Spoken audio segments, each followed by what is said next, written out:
I'm talking about Sreejti Ankarath, who I believe is coming from not so far away from where I'm at. I think he's in Dallas, Texas. I'm here in San Antonio, Texas. Sreejti is a global leader with more than 2 decades of rich corporate experiences across growth, innovation, and strategic consulting. He has mentored several startups and is a part of leading incubator clubs in the United States and Asia, and also serves on several companies' advisory boards. He's a postgraduate in management and economics and holds several other academic pursuits in artificial intelligence strategies from Kellogg's, business process design from MIT, digital marketing, digital analytics and insights certificates programs at SMU Dallas, COPC, design thinking, Six Sigma, and balanced scorecard. A true oracle of methods, people, process, technology with us. Sreejti, what a pleasure to have you with us. Thank you so much for taking the time to share your expertise with our global audience today. Pleasure is entirely mine, and it's always a great opportunity to be interacting with you, Jose. Very happy to be here today with all the global audiences that you have been entertaining for the last 2-3 days and giving them a lot of learning.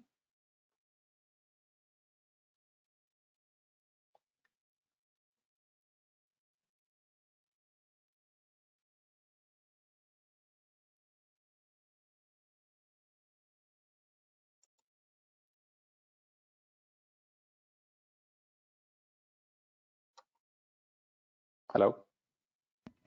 Yeah, we're waiting for you to show your screen. Yeah, sorry, if it went blank as usual. Technology is. I hope you guys can see the screen today.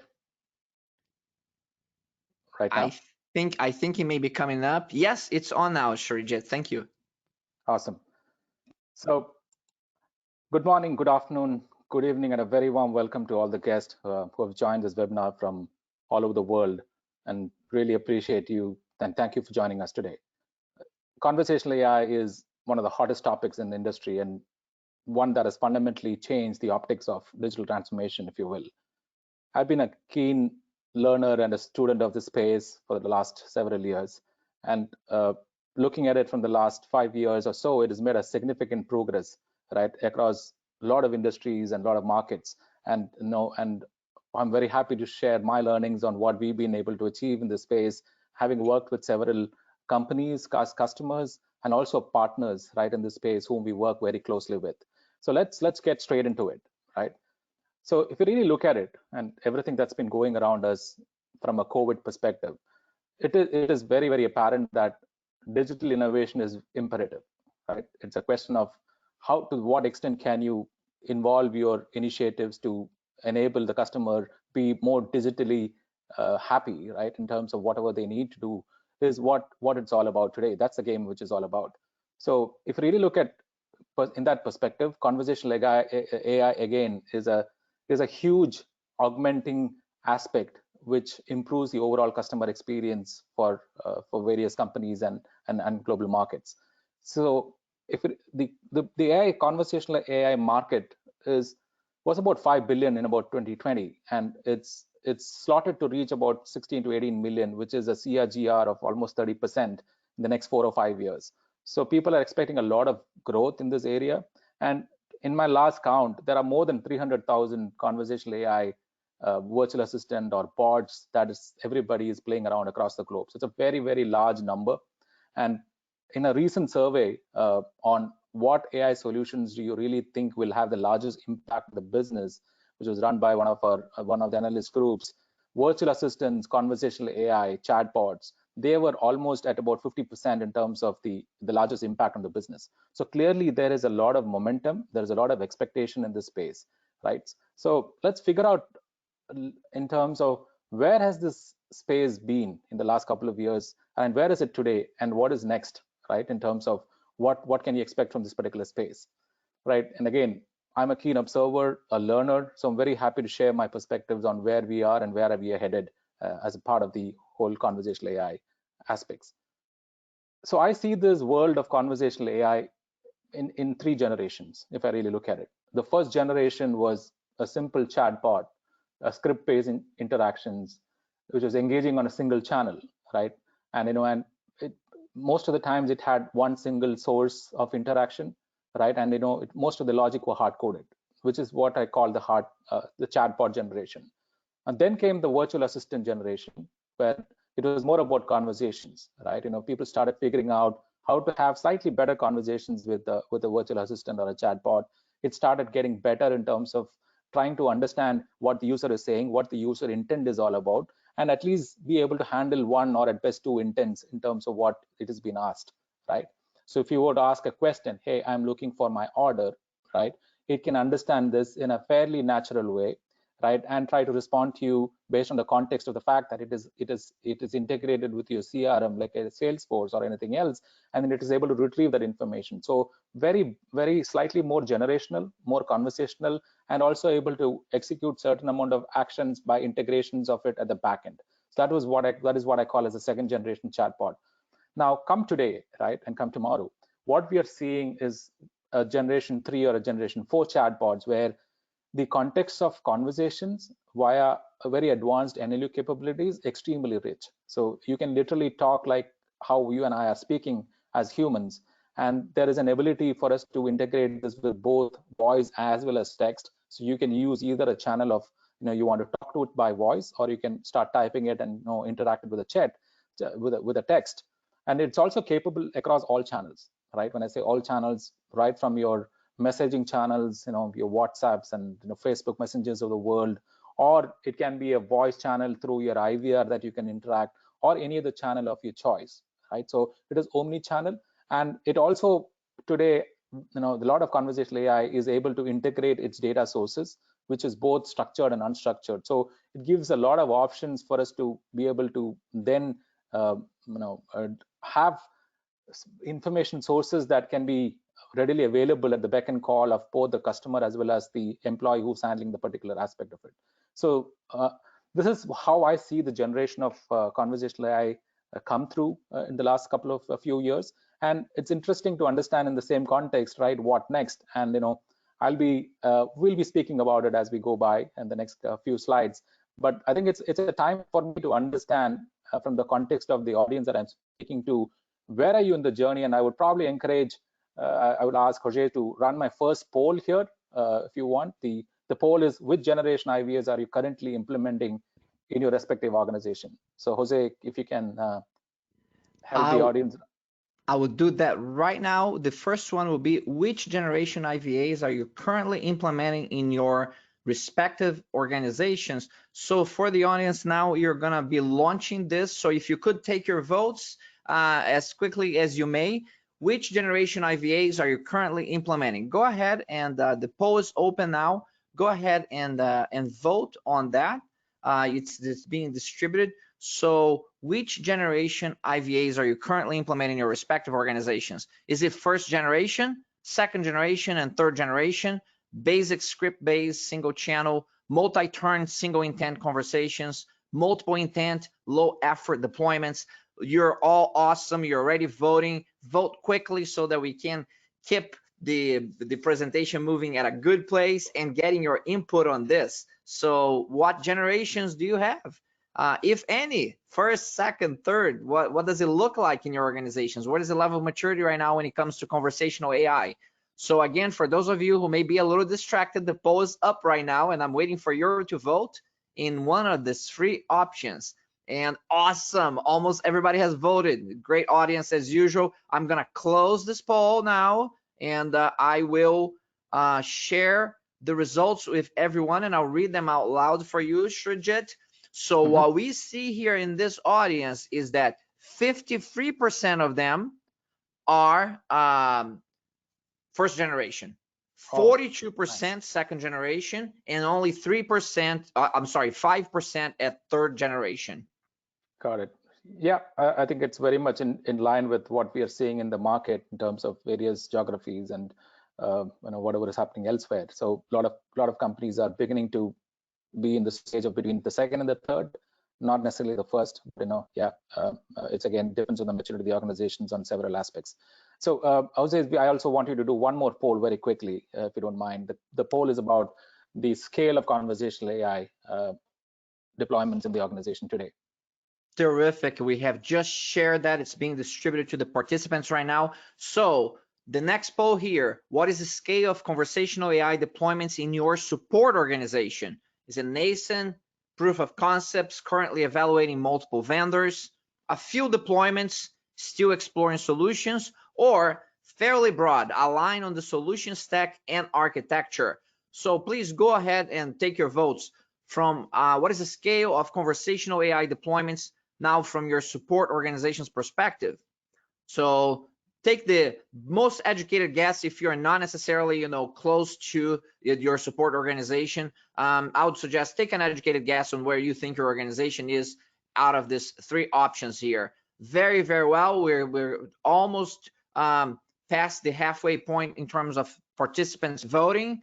We're going to wait a couple of more seconds here, and I'm going to close it right now, closing it and sharing the results. And what we have here, Sreejti, is that the first option of nascent and proof of concept has 35% of the votes. The majority, or 59%, is that a few deployments is still exploring solutions, and only 6% is fairly broad. Got it. I think we have a very slightly more educated and a mature audience who's playing around with quite a bit of conversational AI, it looks like, and it's always exciting, right? I always tell our customers that if you're beginning the journey, still evaluating options is a great way to test a few aspects on proof of concept, because that gives you a feel of what is available in the market, what is out of the possible. So great to see there is alignment into what the world is doing and some of our audiences and the leaders out there. So very quickly moving on, and really appreciate this, Jose, to run this poll for us. Great insights from the audience as always. So I'm going to quickly turn my slide over and talk about what are the trends, right, that the enterprises are embracing when you talk about conversational AI, right? And then, for me, I look at it from 5 perspectives, right? So the world is all about convergence, and it's my favorite topic, right? If you look at everything that's happened, whether it is RPA to start with as an intelligent automation suite, when more cognitive, today you have RPA in the context of converging that with everything that you can think from an extraction perspective or integration perspective, or even going to the cloud from that world. If you look at conversational AI, what I see is a world which is converging around voice. So like I said, if you call your IVR today, right, it is not the press 1 and press 2 anymore, right? You can talk to the IVR as much as you would like to talk to an agent or to a person. And the conversational AI, the voice bots, or the voice virtual assistants will respond back to you in the same length as you would talk to a person. And also it has an ability to understand that you're struggling, right, and then accordingly connect with a human in the loop, right, which enriches your overall experience, right? So it's become very much a play of integration across voice, text, which is how it started off predominantly. And we're also seeing very interesting applications of image. When I say image, right, I've had a conversation with product companies in the space where you can actually show your phone or a picture of what your challenge is if you're troubleshooting, for example, in a technical environment, and then the person on the other side of the screen can actually troubleshoot within your context of what you're going through. Let's say, for example, your modem has gone bad, and your signal, you got only one light. But as a millennial or as a person who's not very savvy on technology, you're struggling to understand what these lights are. You can take a picture, show it to them, right? And the person at the other end, right, as a bot, as a virtual assistant, can understand what you're talking about and interpret it, right? Similarly, we are also seeing huge amount of deployments where we're using GIS maps, integration of GIS images, right, understanding the context of GIS imagery into the context of conversational AI. So a lot of convergence of technologies in this space is what I'm saying. And the next is the most important aspect, right? The augmented AI. When I say augmented AI, what I really mean to make the audience understand is that we're still far away from everything being managed by a virtual assistant or a conversational AI intervention. There needs to be a human in the loop, right? There needs to be a human intelligence which will augment the whole process or the value chain.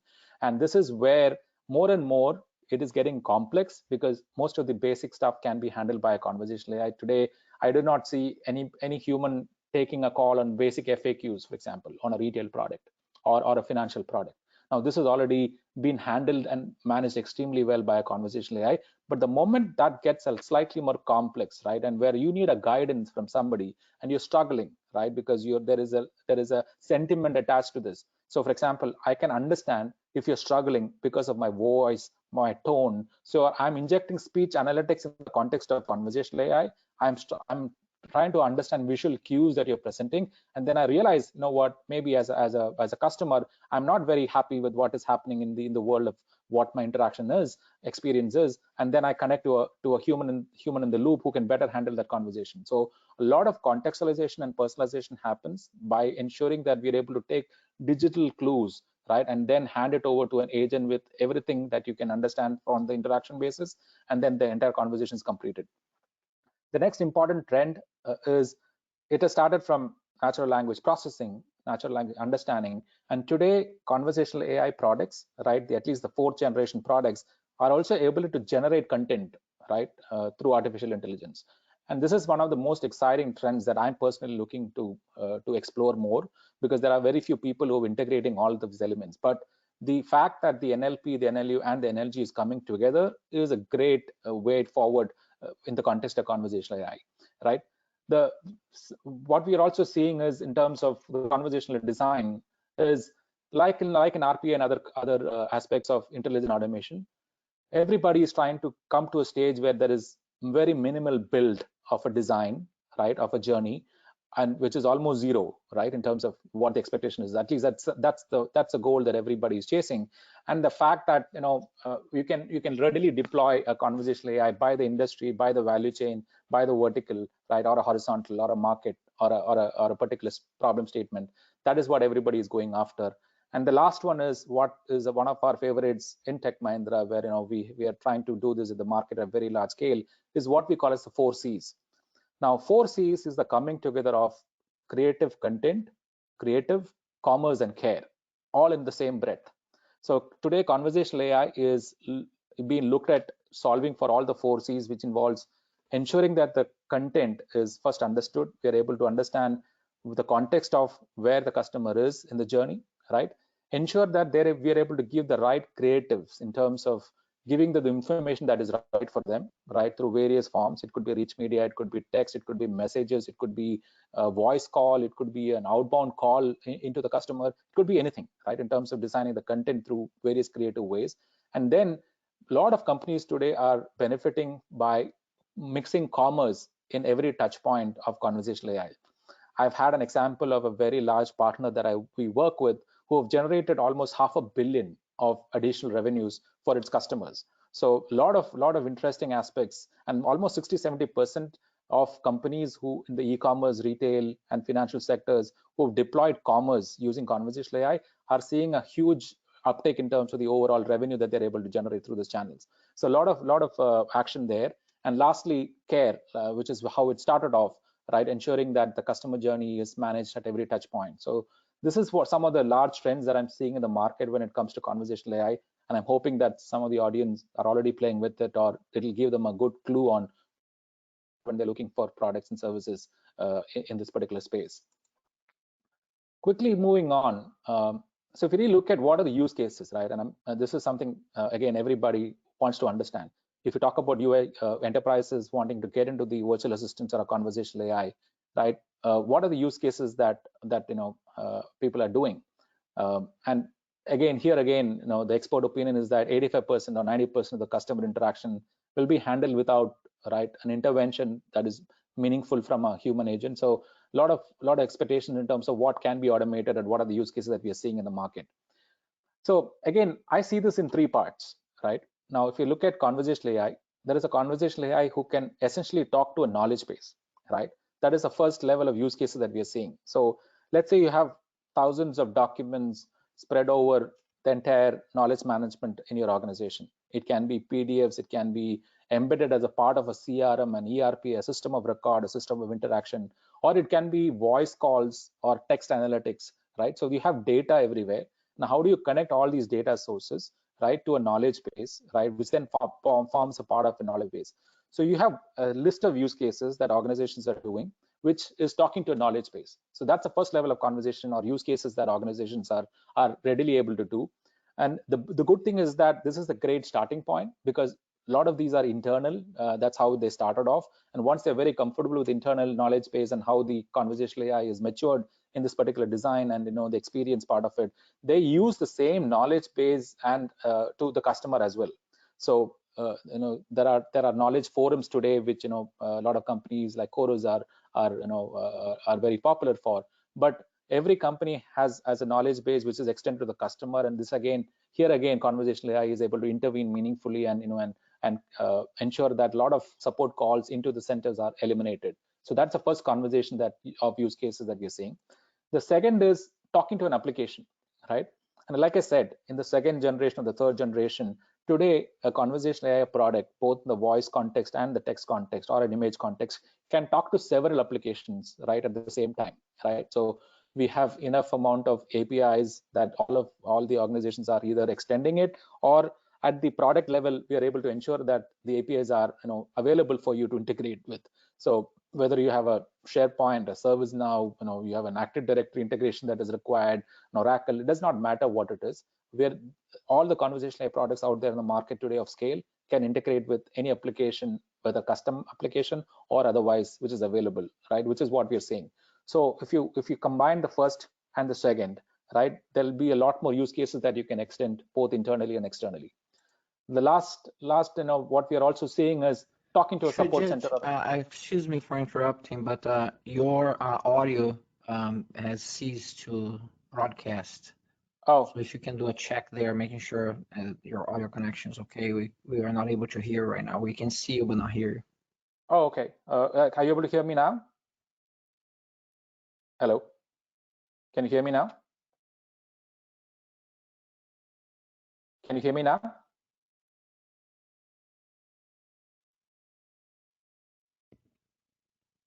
Is it possible to hear me now? Hello. Yeah, unfortunately, I'm not able to hear you.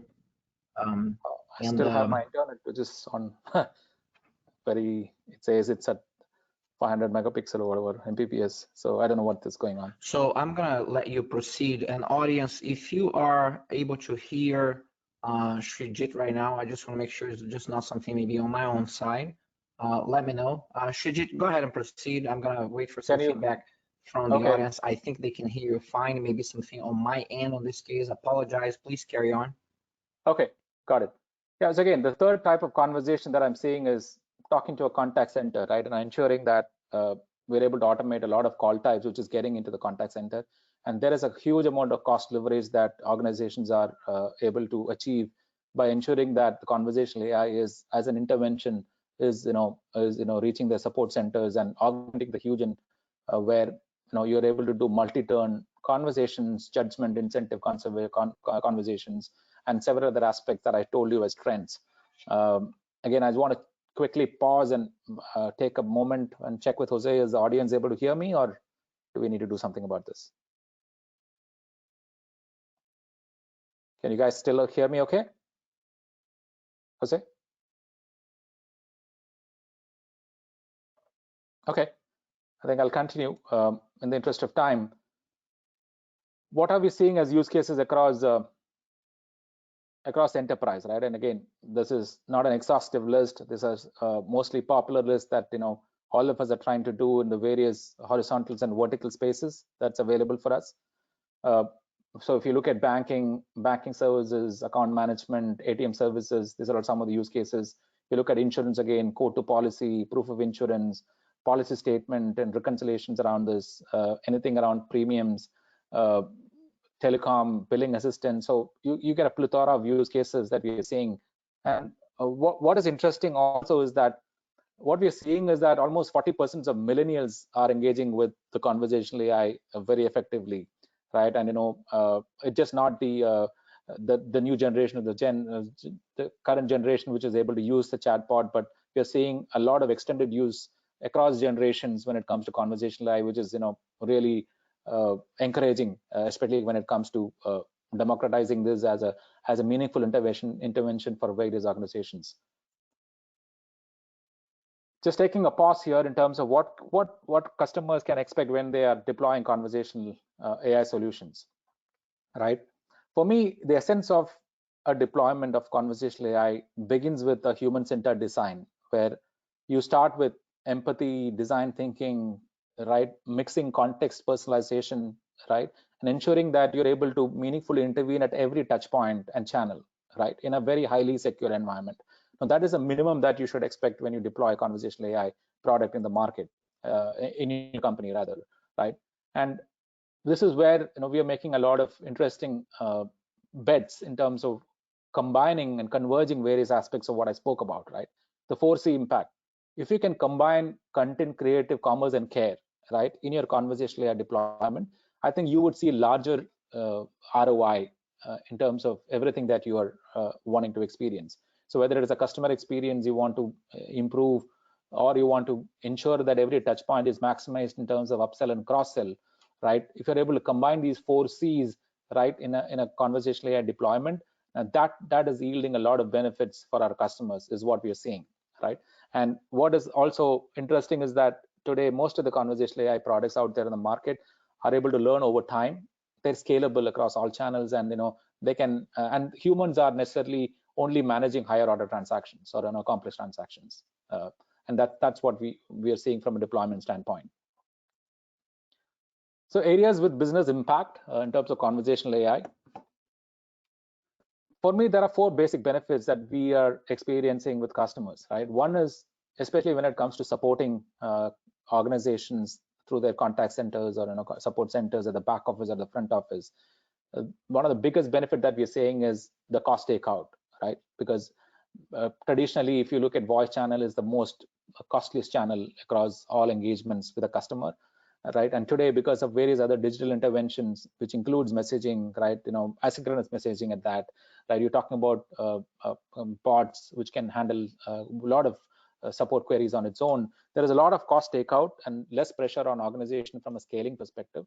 And what is also interesting is that today, let's say if you're running only a let's say a 5x7 or a 8x7 kind of support, right? You can extend this 24/7 because a virtual assistant can run 24/7. So there's a lot of cost takeout that organizations are experiencing by implementing conversational AI. The other one is where it has really taken off in a positive way, where especially in the e-commerce space with retail, banking to a large extent, and wherever companies like even CPG companies who are exploring conversational AI as an intervention, they're able to generate incremental revenue. Again, the stress is on incremental revenue, right? So the conversational AI channels are able to deflect digital traffic into more meaningful, higher order transactions, and then the ability for organizations to generate additional revenue. That is what we are seeing as other benefit. And then we are also starting to see positive impact on experience, whether it is CSAT, NPS, or loyalty. So there is a favorable customer experience that is being currently managed through these channels as well, without having any dilution of it. And then we're also seeing, especially in the onboarding scenarios, we are able to see much more customer engagement, brand conversations, and thereby the overall stickiness in terms of acquisition to loyalty, the entire value chain, we are seeing a lot of value. So again, broad areas of where we are seeing higher value in terms of deployments of conversational AI these are the 4 major takeouts that we are seeing. And just to give a little bit more in terms of revenue, right? For example, all of these are various aspects of how we have improved overall business value, or how we are measuring business value, if you will. So agent code creation, right? So how do you qualify a prospect, transfer to the right person? What is the metric that you'll use? So the bot transfer ratio is something that we bot to human transfer ratio, for a lack of a better word, right? To make it simpler. That is something that a lot of people are tracking as a metric, which is different from the earlier ones. Similarly, there is also the conversational AI, the amount of revenue that is people are generating, right? The amount of time saved for the contact center agents, right, in terms of efficiencies. So a lot of, and then not was the least, can you meaningfully intervene through a competitive intelligence, right, and create a product recommendation, right, which is associated with your brand. So let's say you're buying chips, right? Can you also add a sauce with it, right? Can you add a salsa with it? So there are a lot of combinations where there are nudge algorithms which are helping us to improve the overall upsell, cross-sell, right, in conjunction with a conversational AI interface, like a voice or a chat or virtual assistant kind of scenario. Jose, I want you to launch another poll right now, if it is okay. Also give me some time to. So the poll is what challenges do your organization face for widespread deployment of conversational AI solutions? So here we go. What challenges is your organization facing for widespread deployment of conversational AI solutions? So please go ahead and take your vote right now. What are the challenges you're facing? Is that leadership, core team talent?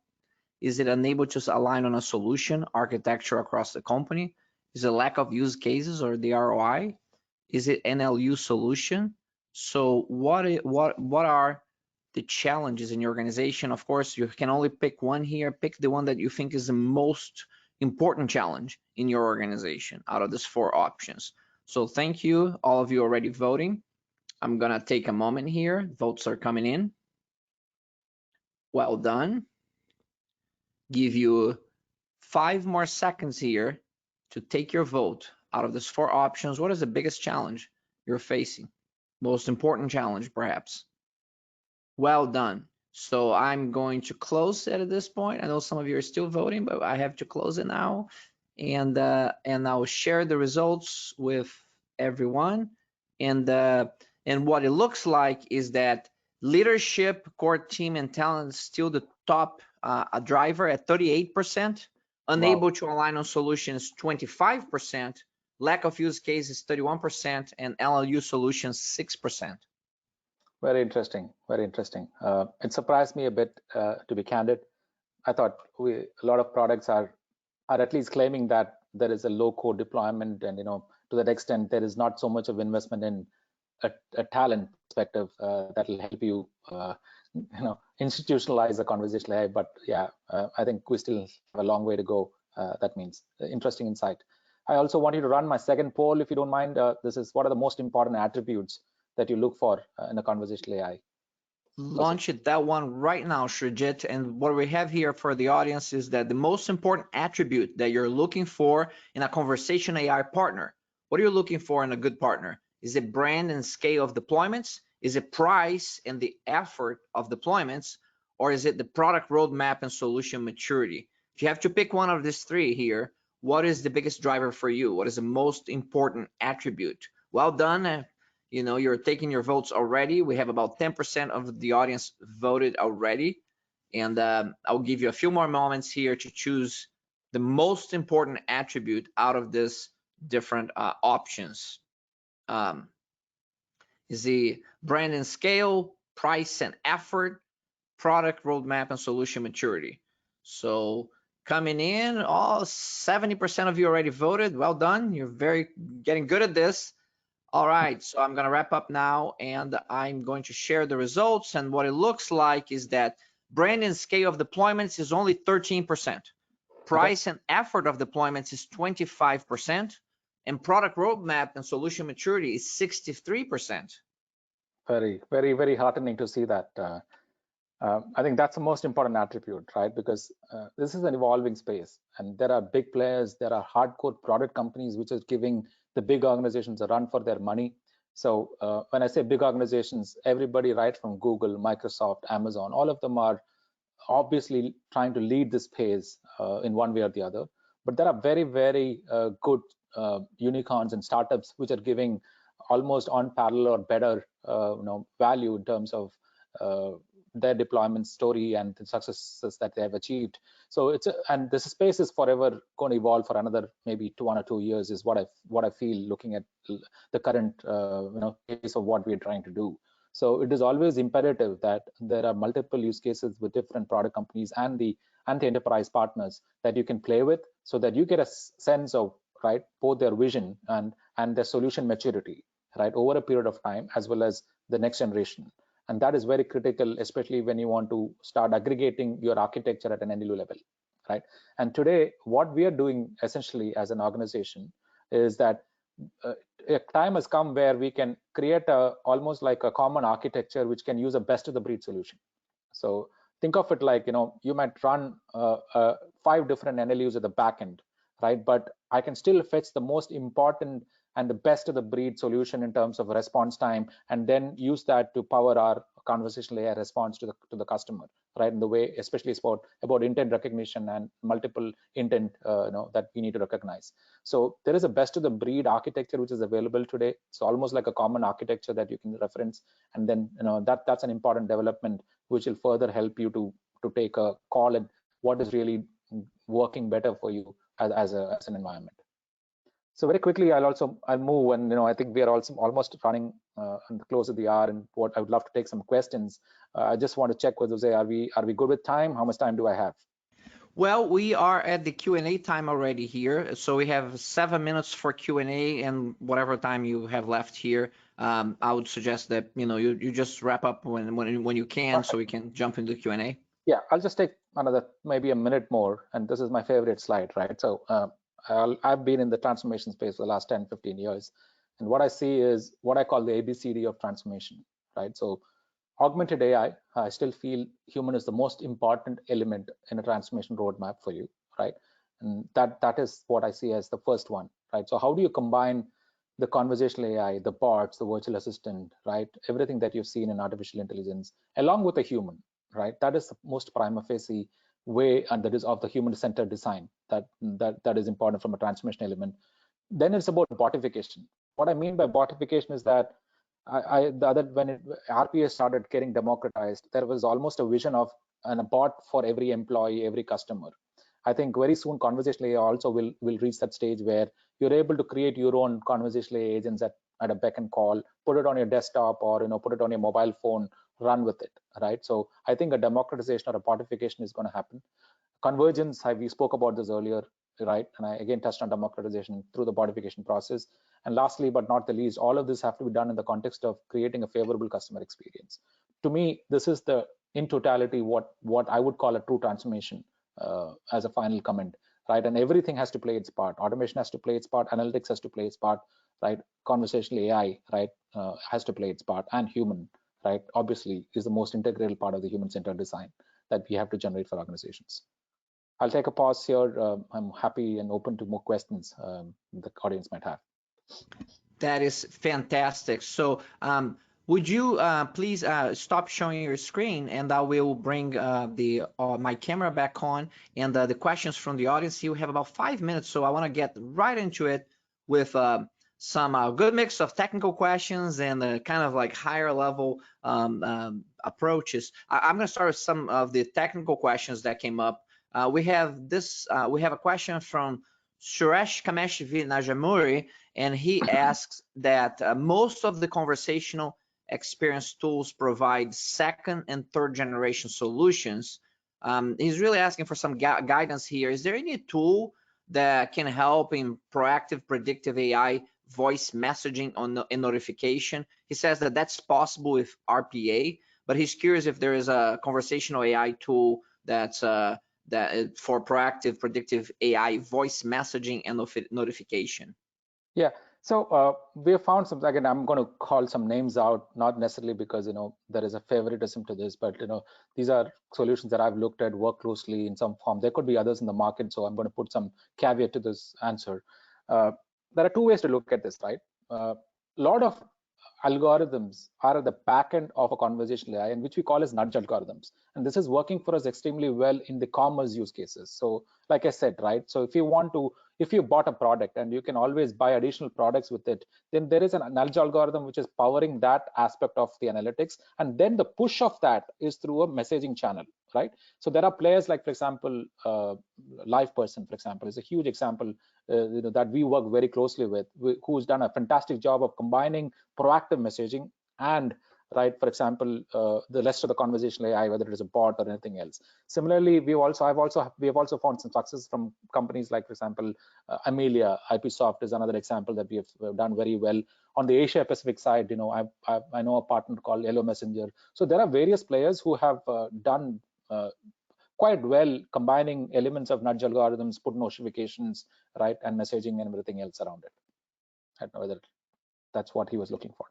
Yeah, no, outstanding, outstanding. That's a good reference and guidance right there. The next question comes from Nitesh Gupta, and Nitesh is asking, and this may be a tough question because the projects come in all sizes. But if you look at maybe kind of the average, maybe middle point type of project for conversation AI, what is typically the time duration for implementing a project like that? Okay, I'll break this into two parts, right? Anything simple, medium today, just as a proof of concept stage, people should be able to do this in about four to 6 weeks, right? Maturity of this, right, from a design perspective, where probably somebody is really happy and there is no real handoff, very little maintenance is required, that's going to take you anywhere between 3 to 6 months, depending on the complexity of the use case. So one is getting your environment ready, making it go live, start interacting with it, right? That should be done in about 4 to 6 weeks. The complete maturity will take anywhere between 3 to 6 months, Jose. That's what we're seeing in the market. And then if you're voice channel integration, then it could be longer because then there are stakeholders with the organization. So again, I don't think there is a limitation of the product to do the interface. A lot of the change management aspects and the prioritization within the IT teams, within the voice teams, right, within the product teams, right, and that is still taking a lot of time in organizations. So it's not necessarily a limitation from a product perspective, but it's more of an internal perspective, the organization and the change management that is taking time. And even now, data integration is a huge challenge. So this is only meaningful unless your data is not mature, then you can't do anything much. You will be restricted to doing FAQs and things like that. But if you have more robust data integration methods, then it's easier and it's much faster.